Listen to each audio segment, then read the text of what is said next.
यह कहानी एक बूढ़ी माँ की है जिसका बेटा विदेश चला जाता है और 3 सालों से रहता है। लेकिन माँ उनकी इंतजार करते करते उनकी उम्र 75 साल हो गई। नमस्कार, मैं हूँ रवि और आज मैं जो कहानी सुनाने जा रहा हूँ आपको, यह कहानी एक माँ और बेटे की है। तो चलिए स्टार्ट करते हैं। 3 साल हो चुके थे बेटे को अपना घर छोड़कर विदेश में बसे हुए। इन 3 सालों में बूढ़ी माँ और ज्यादा बूढ़ी हो गई थी। 75 वर्ष की उम्र में सुलोचना देवी की यादाश्त काफी कमजोर होती जा रही थी। उन्हें रोजमर्रा की चीजें याद ना रहती, लेकिन जो उसे हमेशा याद रहता था, उनका बेटा। दिन हो या रात, एक पल भी ऐसा ना होता जब उन्हें अपने बेटे की याद ना आती। दूसरी तरफ बेटा था जो साल भर में एक आध बार अपने माँ को फोन कर लिया करता और 1-2 मिनट से ज्यादा बातें भी ना किया करता।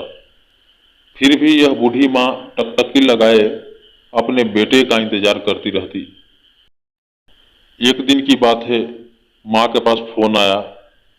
माँ, अनिल बोल रहा हूँ, तुम्हारा बेटा। कैसी हो माँ? माँ बोलती है, मैं ठीक हूँ बेटा। तुम बहू और मेरा पोता कैसा है? माँ ने पूछा। सब अच्छे हैं माँ। मैं अगले हफ्ते गांव आ रहा हूँ माँ, तुम्हें लेने। अब हम सब साथ में ही लंदन में रहेंगे। माँ, तुम्हारी बहू कह रही थी माँ को यहाँ पर लेकर आओ, बेचारी अकेली यहाँ परेशान होती होगी। बेटे ने कहा। माँ की बूढ़ी सूखी आंखें आंसुओं से भीग गई। उसके कमजोर शरीर के नस नस में खुशी की लहर दौड़ गई। बेटे और बहू का अपने प्रति प्रेम देखकर माँ का मन खुशी से भर आया। बेटे ने आगे कहा, माँ तैयार रहना माँ, मुझे ज्यादा दिन छुट्टियां नहीं है। जिससे जितने पैसे लेने हैं लेकर रखना, तब तक मैं आ जाऊंगा। तब तक मैं प्रॉपर्टी डीलर से बात कर लेता हूँ घर के लिए। घर के लिए माँ? माँ ने पूछा। हाँ माँ, गांव का घर हमें बेच देना पड़ेगा। अब हम साथ में ही रहने वाले हैं, तो वहां पर घर रखने का कोई मतलब नहीं है। बेटे ने कहा। बुढ़ापे की वजह से ठीक से चलने में असक्षम माँ ने पूरे मोहल्ले में घूम घूम कर अपनी इस खुशखबरी को सबको सुनाया। सभी खुशी हुई। सबको लगा माँ जी के आखिरी दिन अपने परिवार के साथ खुशी से बीत जाएंगे। घर वापिस आकर माँ ने अपने घर के कोने कोने को ऐसा देखा जैसे वह अपने दूसरे बेटे को देख रही हो। देखे भी क्यों ना, उस घर को अपने बेटे से कम थोड़ी ना समझा था। अपने पति के साथ 40 साल यही तो बिताए थे, लेकिन अब मजबूर थी बुढ़ापे के आखिरी साल बेटे और बहू के साथ बिताना चाहती थी। दिल पर पत्थर रखकर घर बेचने के लिए माँ तैयार हो गई। आनन फानन में बेटे ने घर को आधे दामों पर बेच दिया। माँ ने ज्यादा नहीं, लेकिन जिन चीजों से दिल लगा था उन चीजों को समेटा और बेटे के साथ टैक्सी में बैठकर एयरपोर्ट के लिए चली गई। एयरपोर्ट पर आकर बेटे ने माँ से कहा, माँ तुम यहाँ बेंच पर बैठो, मैं सामान और बोर्डिंग पास की जांच करा कर आता हूँ। वहाँ वक्त लगता है और खड़ा रहना पड़ता है, तुम्हें तकलीफ होगी। तुम यहीं आराम करो। मैं यूं गया और यूं आया। माँ बेंच पर बैठ गई और बेटा अंदर चला गया। काफी समय हो गया बेटा वापस नहीं लौटा।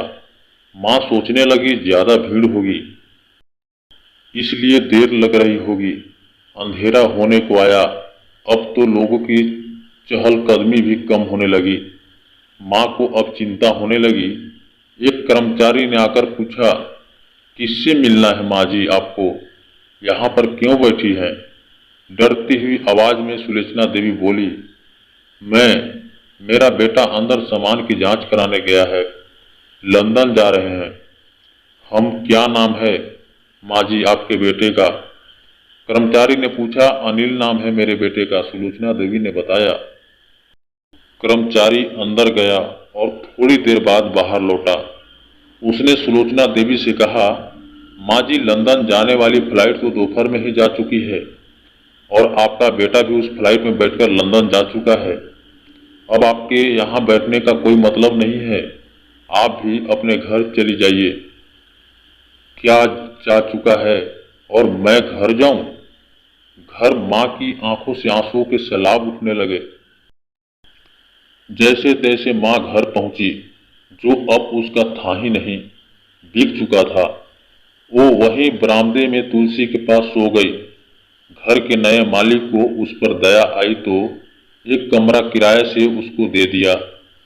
पेंशन के पैसे से खाना और किराए का बंदोबस्त हो जाता था। दिन बीतने लगे। कुछ दिनों बाद घर के नए मालिक ने सुलोचना देवी से कहा, माँ जी आप अपने रिश्तेदारों के यहाँ पर जाकर क्यों नहीं रहती? इस उम्र में आपके लिए वही अच्छा होगा। अच्छा तो होगा, लेकिन अगर मेरा बेटा वापस आया तो उसका ख्याल कौन रखेगा? मेरा बेटा बहुत भोला है, उसे अपना ख्याल रखना बिल्कुल नहीं आता। मैं कहीं नहीं जाऊंगी, क्या पता कब उसे मेरी जरूरत पड़ जाए। माँ ने कहा, दोस्तों सच बता रहा हूँ। माँ की ऐसी बातें सुनकर मेरी आंखों में आंसू आ गए। किसी ने सच ही कहा है, पूत कपूत हो सकता है, लेकिन माता कभी कुमाता नहीं होती। दोस्तों आप सभी से हाथ जोड़कर विनती करता हूँ, अपने माता पिता की जितनी हो सके सेवा करना, उनके साथ कभी बुरा बर्ताव मत करना। इस चैनल पर नए हो तो चैनल को सब्सक्राइब कर बेल घंटी को जरूर प्रेस कर लें और इस चैनल का सदस्य जरूर बने, क्योंकि इस चैनल पे daily lessonable story, motivation story daily post किए जाते हैं। तो इसे जरूर देखें और एक कहानी कैसी लगी आप लोगों को इस कमेंट बॉक्स में जरूर बताएंगे। तो फिर मिलते हैं दोस्तों एक और नेक्स्ट वीडियो में। तब तक के लिए जय हिंद, अपना ख्याल रखेंगे दोस्तों।